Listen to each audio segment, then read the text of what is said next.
కాంగ్రెస్ నేత Vanteru Pratap Reddy TRS working president KTR సమక్షంలో TRS లో చేరారు. తెలంగాణ భవన్ నుంచి లైవ్ చూద్దాం.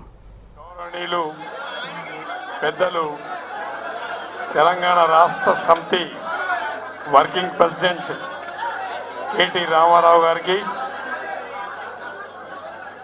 గౌరవనీయులు పెద్దలు పార్లమెంట్ సభ్యులు ప్రభాకర్ రెడ్డి అన్నయ్య గారికి, గౌరవనీయులు ఎమ్మెల్సీ భూపతి రెడ్డి అన్నయ్య గారికి, గౌరవనీయులు ఎమ్మెల్యే జీవన్ రెడ్డి గారికి, గౌరవనీయులు పెద్దలు శ్రీనివాస్ రెడ్డి అన్నయ్య గారికి, గౌరవనీయులు పెద్దలు మా ఎలక్షన్ అన్నయ్య గారికి, గౌరవనీయులు పెద్దలు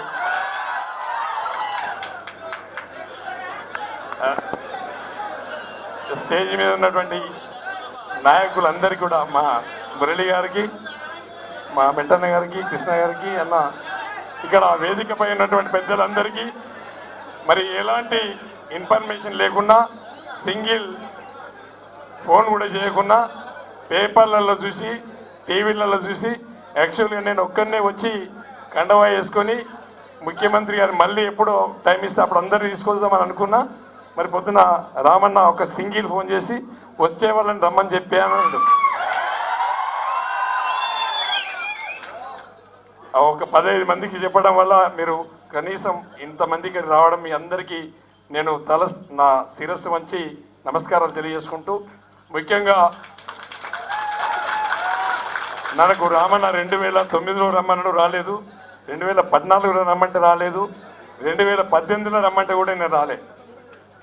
ఈసారి లాస్ట్కి నువ్వు వస్తావా లేదా అని సంగతి ఏంటంటే తప్పకుండా వస్తున్నా అని చెప్పి ఆ ఇచ్చిన మాట కట్టుబడి రావడం జరిగింది. తెలంగాణ రాష్ట్రాన్ని సాధించినటువంటి గౌరవనీయులు పెద్దలు కేసీఆర్ గారు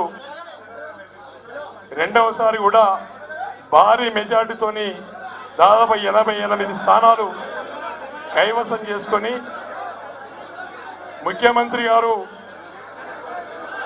ఇచ్చినటువంటి సంక్షేమ పథకాలు పేద ప్రజలకి నేరుగా జేబులలోకి వెళ్ళినాయి. రైతు బీమా, రైతు బంధు, పెన్షన్, వాటర్ గిడ్డు,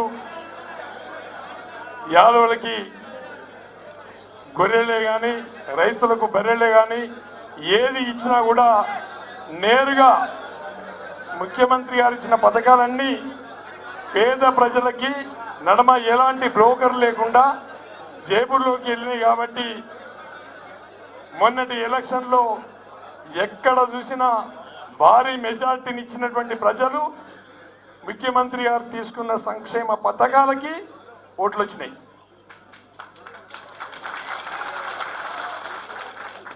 మరి ముఖ్యమంత్రి గారు మన గజ్వేల్ నియోజకవర్గంలో ఏదైతే కొండపోసమ్మ ప్రాజెక్టు, ఏదైతే మల్లన్న సాగర్ ప్రాజెక్టు మీ అందరికీ తెలుసు, ఇక్కడ ఉన్న పెద్దలందరికీ కూడా తెలుసు. నేను రైతుల కోసం విరివిగా పోరాటం చేసిన, లాఠీ దెబ్బలు తిన్నా, జైలుకు వెళ్ళినా, కేసులు పెట్టించుకున్నా. అయినా కూడా మల్లన్న సాగర్లో ఉన్నటువంటి రైతాంగం ముఖ్యమంత్రి గారికి ఓట్లేసారు. కొండపోసమ్మ ప్రాజెక్టులో ఉన్నటువంటి రైతాంగం ముఖ్యమంత్రి గారికి ఓట్లేసారు. అంటే ముఖ్యమంత్రి గారు తీసుకున్న నిర్ణయం కరెక్టు, నేను తీసుకున్న నిర్ణయం రాంగ్ అనిపించింది. కాబట్టి ఇవాళ ముఖ్యమంత్రి గారి నిర్ణయానికి కట్టుబడి ఇవాళ టీఆర్ఎస్ పార్టీలోకి రావడం జరిగింది. ఏది ఏమైనప్పటికీ మన గజ్వేల్ ప్రజలంతా కూడా అదృష్టవంతులు.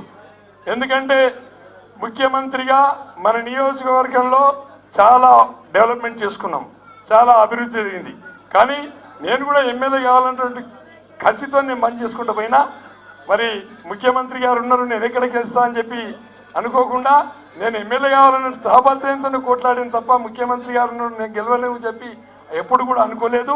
మరి ఏదేమైనప్పటికీ ఇవాళ రామన్న ఎన్నోసార్లు చెప్పినప్పటికీ కూడా నేను రాలేకపోవడం నా దురదృష్టకరం.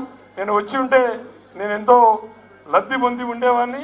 ఇవాళకైనా మరి రామన్న గారి ఆధ్వర్యంలో, ముఖ్యమంత్రి గారి ఆధ్వర్యంలో ఇవాళ టీఆర్ఎస్ పార్టీలో నన్ను ఆహ్వానించినందుకు తప్పకుండా పార్టీ ఎలాంటి పని ఒప్పజెప్పినా 6 నిమిషాలు కష్టపడి పార్టీకి మరి రామన్నకి అట్లా ముఖ్యమంత్రి గారికి మంచి పేరు ప్రతిష్టలు తేవడానికి కృషి చేస్తా అని చెప్పి ఈ సందర్భంగా తెలియజేసుకుంటూ నాకు ఇచ్చినటువంటి ఈ అవకాశానికి కృతజ్ఞతలు.